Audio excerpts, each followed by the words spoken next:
So why do I still love you? It would be so cliche to admit that your ghost lingers here, but I can't help it. Even though you've never been in my room, slept in my bed, or even seen my computer screen where our faceless conversations in the digital maze of the cyberspace left me aching for the touch of your hand, the sound of your voice, homesick for the humanity, as I remember how long it's been since I last saw your face. It's been too long. Broken cell phones and broken promises keeping us divided and apart until my dream seems so divorced from reality that I can't hide my disappointment. I hate it when things get complicated. I can only watch as forces beyond my control pull you out of reach, resisting the urge to revisit every last poem, every last word, every last sentence, every last iota of body language, mentally editing and re-editing the events of last year, wondering if I had only said this or not said that. If I had only kept things light and shut up about my problems, or been more serious about the things that really mattered, maybe I was too honest or not honest enough. Maybe if I rephrase this particular word in this particular line of this particular poem on this given day, on this given hour, at this given second, maybe it was all a waste of time. Maybe it's all over now.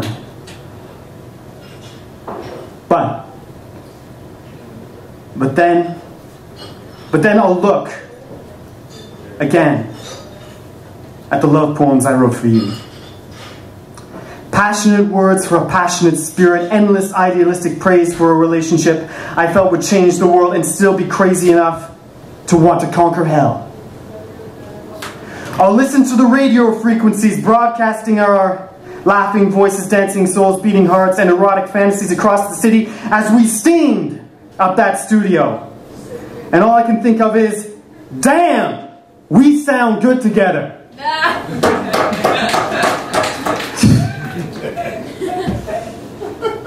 Like that time when we smoked a joint in that sketchy spot I picked because I thought it was romantic. And you spotted the Big Dipper after a pothole almost swallowed your mom's car.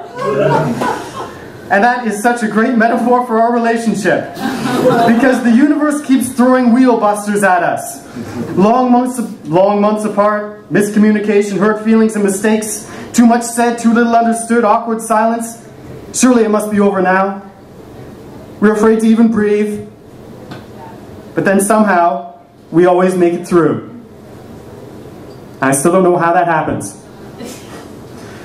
So maybe I was a sucker when I wrote that essay that you were supposed to write. And you submitted it. And you got a 54.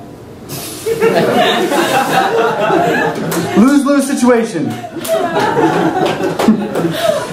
Maybe you were taking advantage of me when I edited all those papers before you decided to get back together with, well, you know who.